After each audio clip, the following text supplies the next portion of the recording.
Chapter 11. The Miracle. Charlie entered the store and laid the damp dollar bill on the counter. "1 Wonka's Whipple Scrumptious Fudge Mallow Delight, please," he said, remembering how much he had loved that one he'd had on his birthday. The man behind the counter looked large and well-fed.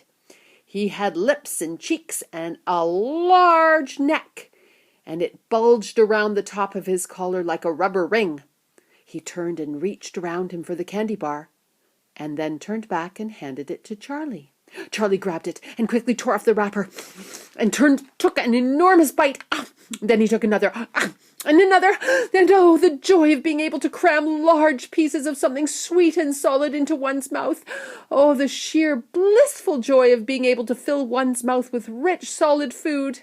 "Oh, you look like you wanted that one, sonny," the shopkeeper said pleasantly.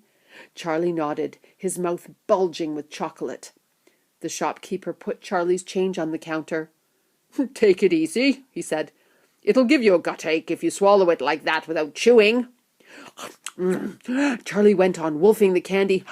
He couldn't stop, and in less than a minute the whole thing had disappeared down his throat.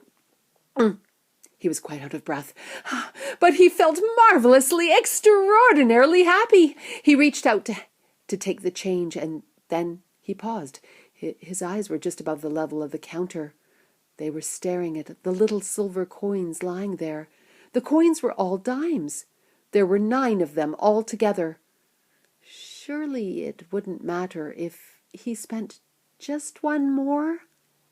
"I think," he said quietly, I think I'll have just one more of those candy bars, the same kind as before, please." "Why not?" the shopkeeper said, reaching behind him and taking another Whipple Scrumptious Fudge Mallow Delight from the shelf. He laid it on the counter. Charlie picked it up and tore off the wrapper, and suddenly, from underneath the wrapper, there came a brilliant flash of gold. Charlie's heart stood still. "It's a golden ticket!" screamed the shopkeeper, leaping about a foot in the air. "You've got a golden ticket! You've found the last golden ticket! Hey, what do you know? Come and look at this, everybody! The kid's found Wonka's last golden ticket! There it is! It's right there in his hands!" It seemed as though the shopkeeper might be going to have a fit. "In my shop, too!" he shouted. "He found it right here in my own little shop! Somebody call the newspapers, quick, and let them know! Watch out now, sonny! Don't tear it as you unwrap it! That thing's precious!" In a few seconds there was a crowd of about 20 people clustering around Charlie, and many more were pushing their way in from the street. Everybody wanted to get a look at the golden ticket and at the lucky finder. "Where is it?" someone shouted. "Hold it up so we can see it!" "There it is! There it is!" someone else shouted. "He's holding it in his hand! See the gold shining!" "How did he manage to find it, I'd like to know?" a boy shouted angrily. 20 bars a day I've been buying for weeks and weeks." "Oh, and think of all the free stuff he'll be getting, too," another child said enviously. "A lifetime supply." "Ha! He'll need it, the skinny little shrimp," a girl said, laughing.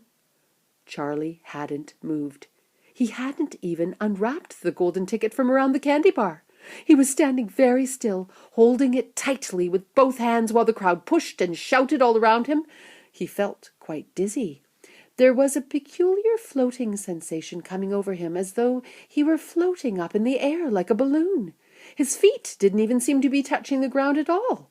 He could hear his heart thumping away loudly somewhere in his throat.